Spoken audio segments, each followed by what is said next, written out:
जिसको बोलते हैं इंग्लिश में प्रोपोर्शन। क्या बोलते हैं? रेशियो एंड प्रोपोर्शन, ठीक है ना, इसको बोलते हैं हम प्रोपोर्शन, ठीक है। तो देखिए समानुपात क्या होता है, यदि दो अनुपात एक दूसरे के समान हो तो चारों पद जो होते हैं वो समानुपाती हैं। यदि दो अनुपात एक दूसरे के बराबर हो, जैसे हमें कह दिया ए अनुपात बी है, वो सर सी अनुपात डी के क्या है? बराबर है। तो ए अनुपात बी, इनका जो अनुपात है एक अनुपात दूसरे अनुपात के क्या दे दिया? बराबर दे दिया। तो इस बराबर की बजाय हम यहाँ पे क्या लगाते हैं? समानुपात लगाते हैं। तो पढ़ने का तरीका होता है A is to B as C is to D. इसको पढ़ते हैं एज और इसको पढ़ते हैं इज टू। तो ए अनुपात बी, हिंदी में अगर बोले तो ए अनुपात बी है वो बराबर है सी अनुपात डी। जब ऐसा दे दिया होता है तो इसको कॉमन सॉल्व करने का तरीका ये होता है कि हम क्या करें, ये हमारा मध्य पद है दोनों, और ये दोनों क्या है? बाह्य पद है। ए और डी क्या है यहाँ पे? ए और डी यहाँ पे क्या है? बाह्य पद है, ठीक है, बाह्य पद है। और बी और ये सी, ये आपका क्या है? ये है आपके मध्य, ये आपके हैं मध्य पद। बात तो समझ आ रही है ना? ये दोनों मध्य पद है, बीच में आ रहे हैं, और ये दोनों बाह्य पद है। ये दोनों क्या है? बाह्य पद है, क्योंकि ये बाहर आ रहे हैं, ठीक है। अब जो इसमें फॉर्मूला लगता है सोल्व करने का, वो फॉर्मूला होता है मध्य पदों की गुणा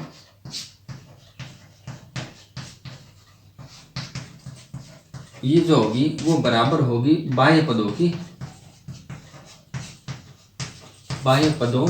की गुणा या गुणनफल, ठीक है।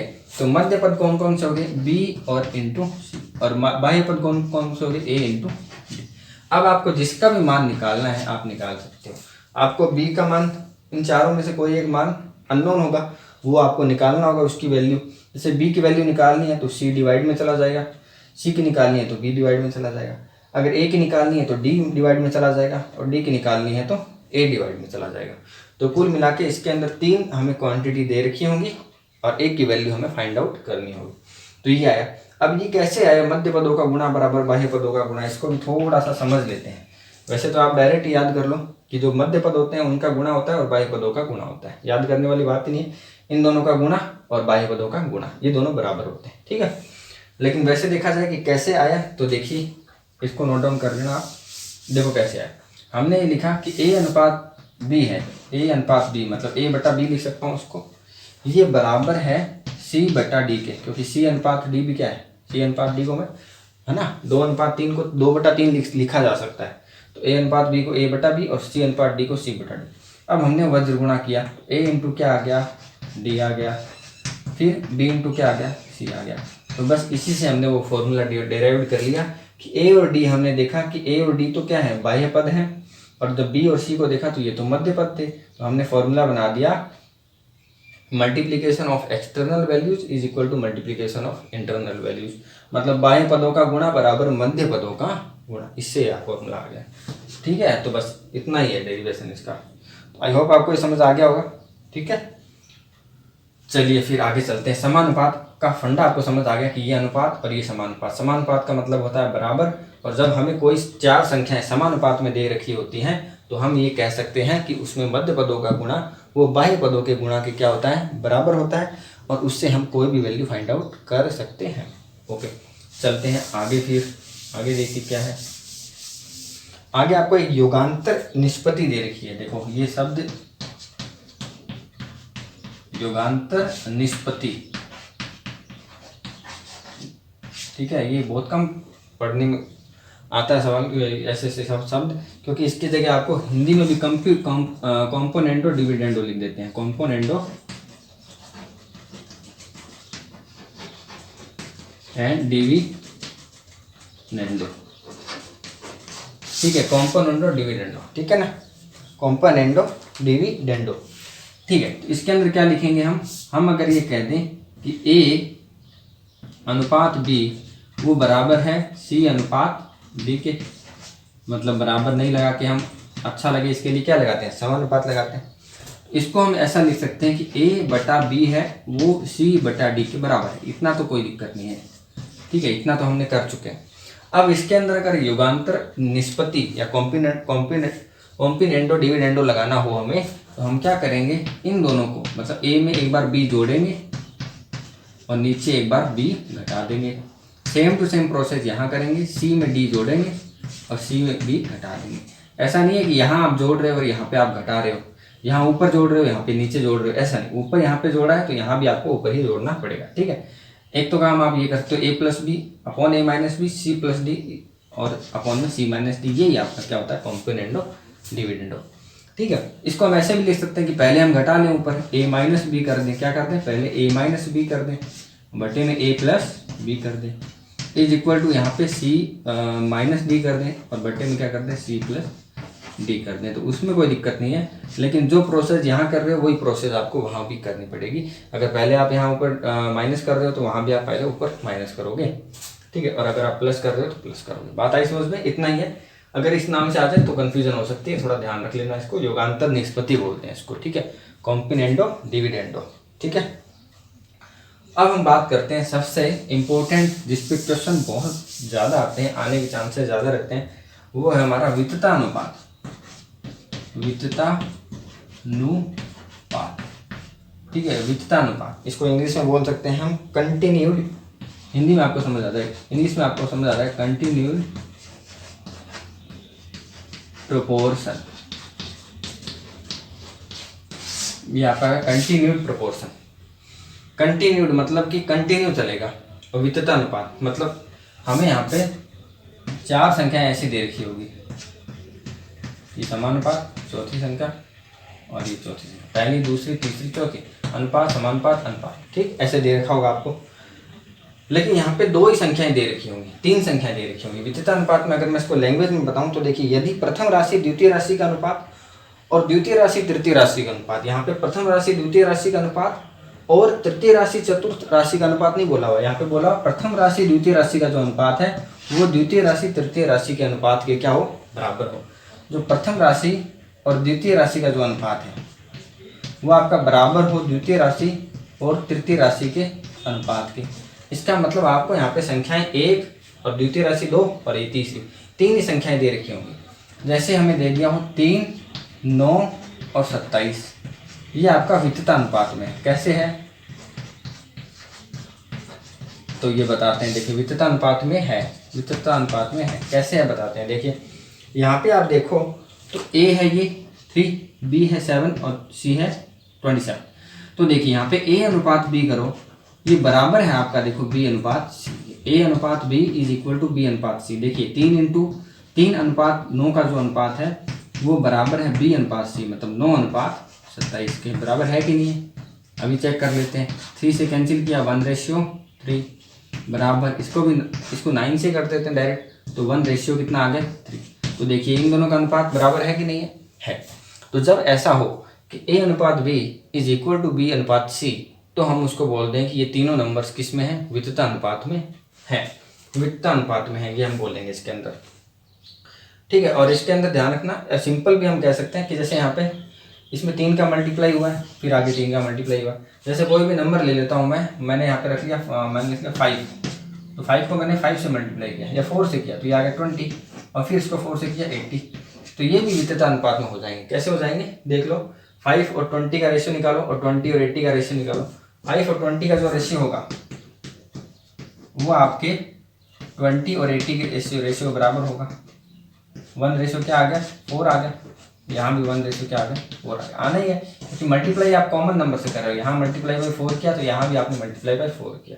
तो ऐसे अगर आपको 3 संख्याएं दे रखी हो तो आप चेक कर सकते हो कि वो वित्तानुपात में है कि नहीं है। कैसे करोगे, इन दोनों को बराबर करोगे, A अनुपात B is equal to B अनुपात C। अगर आ रहा है कट करने के बाद में तब तो वो वित्तानुपात में है, अदरवाइज वो वित्तानुपात में। यदि ABC वित्तानुपात में है, ABC जब वित्तानुपात में है तो हम हमारा वित्तानुपात का नियम लगाते हैं कि A अनुपात B है वो B अनुपात C के बराबर होगा।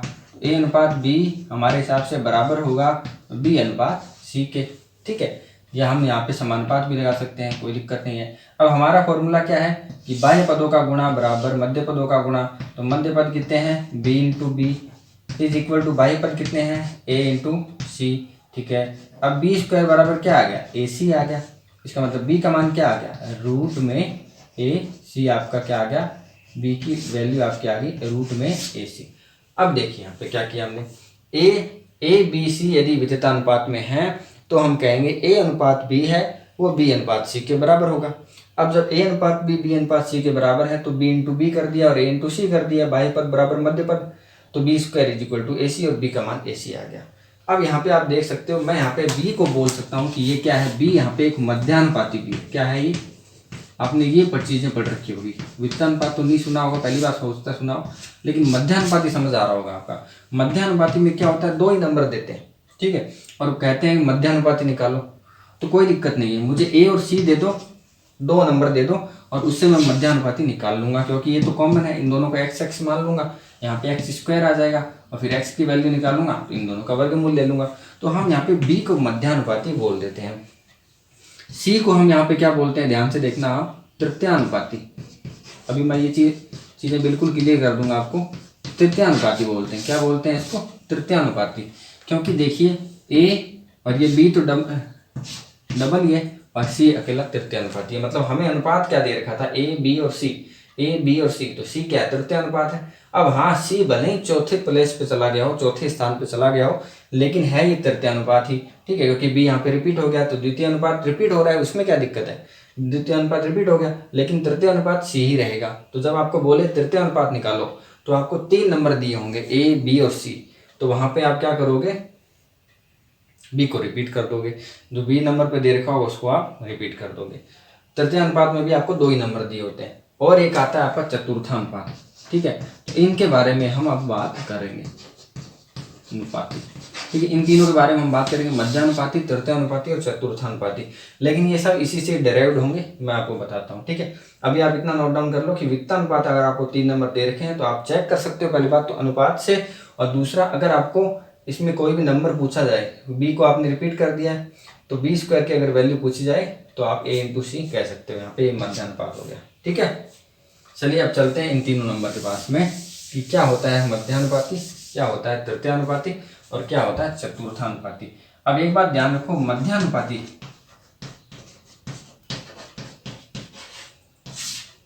मध्यानुपाती नाम से लग रहा है मध्य की चीज हमें निकालनी है, ठीक है, मध्यानुपाती नाम से लग रहा है ना। तो जैसे ए अनुपात बी समानुपात सी अनुपात डी, ऐसा अगर हमें दे रखा हो तो मध्यानुपाती कब निकालते हैं, जब ये दोनों क्या हो, सेम हो जाए, ठीक है। यहाँ भी हम क्या लिखते हैं, बी लिख दें, यहाँ डी है वो सी हो, उससे कोई मतलब नहीं, मतलब ये दोनों क्या हो जाए, सेम हो जाए। इसका मतलब हमें इन दोनों की जरूरत नहीं है, ये तो हमें निकालने हैं, इसका मतलब 2 ही नंबर चाहिए हमें। मध्यानुपाती में आपको हमेशा 2 नंबर दिए होंगे, जैसे हमने आपको दे दिया 4 और आपको दे दिया 25 का मध्यानुपाती निकालो, तो बड़े आराम से आप निकाल लोगे मध्यानुपाती, क्योंकि आपको पता है कि हमने लिखा 4, यहाँ पे हमने माना बी की जगह x, समानुपात x और अनुपात 25, ठीक है। अब मध्य पदों का गुणा मतलब एक्स स्क्वायर हो गया, x इंटू एक्स, और 25 इंटू 4 कितने हो गए, 100 हो गए। तो x की वैल्यू कितनी आ गई, यहाँ पे x की वैल्यू आ गई आपकी 10, x की वैल्यू कितनी आ गई 10। मध्यानुपाती में आपको 2 पद दिए हुए हैं, 10, x की वैल्यू 10 आ गई। अब आप यहाँ पे रख के भी देख सकते हो, 4 अनुपात जो 10 का अनुपात है वो क्या 10 अनुपात 25 के बराबर है क्या, रख के देख लो आप, बी की जगह मैंने 10 रख दिया, यहाँ भी, ठीक है। तो देखिए इसको कट किया, ये 2 अनुपात कितना आ गया 5 आ गया, इसको मैंने 5 से कट किया, 5 दूनी 10, 5 5 जा 25, ये भी 2 अनुपात 5, ये भी 2 अनुपात 5। तो ये होता है मध्यानुपाती, इसमें आपको कोई दिक्कत नहीं आएगी, क्योंकि आपको पता है मध्य के पद हमें निकालने हैं। जो भी हमें 2 संख्याएं दे रखी होंगी उनको ए और डी की जगह रख देंगे, ठीक है। लेकिन तृतीयानुपाती में देखिए क्या होता है, तृतीयानुपाती में ये भी हटा ही देते हैं, ठीक है।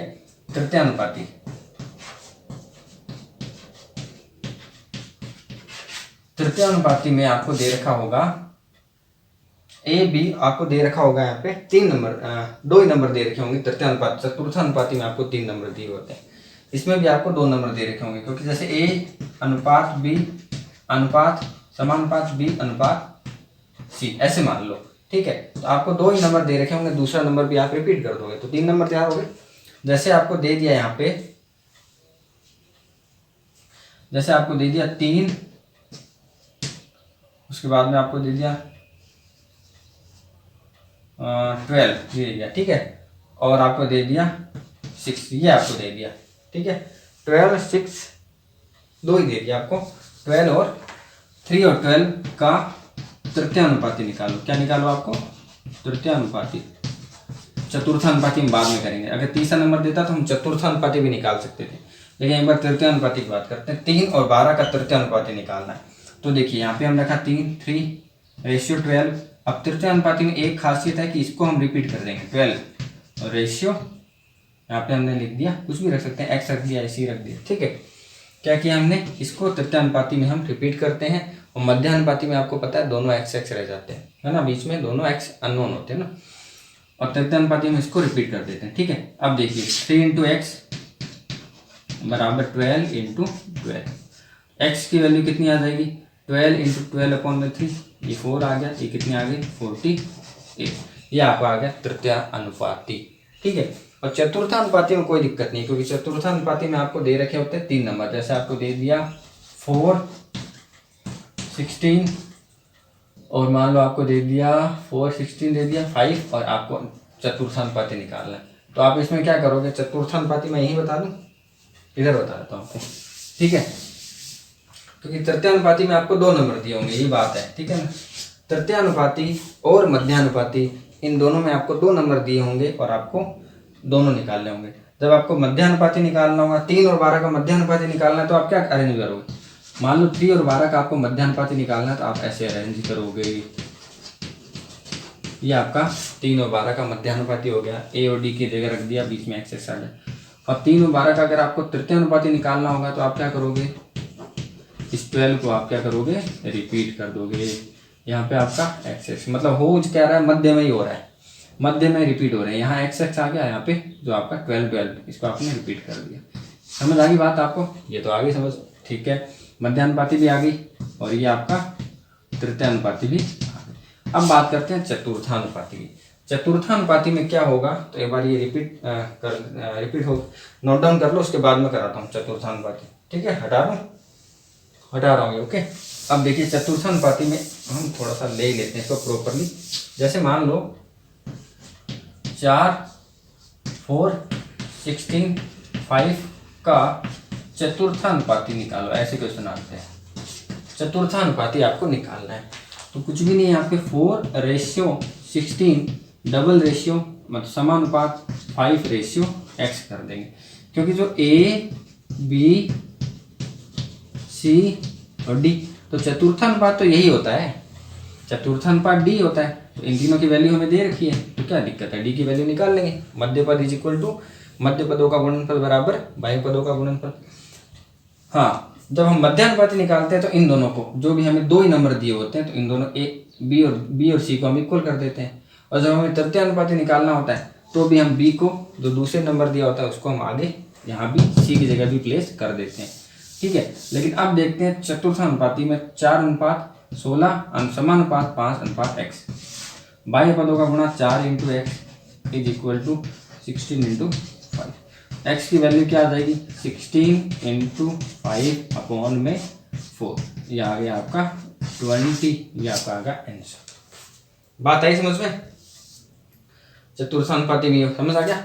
अब आपको ध्यान रखना, मैं आपको एक शॉर्ट नोट में बता देता हूँ कि चतुर्थानुपाती, तृतीयानुपाती और मध्यानुपाती क्या होते हैं और इनको कैसे लिखते हैं। तो देखिए,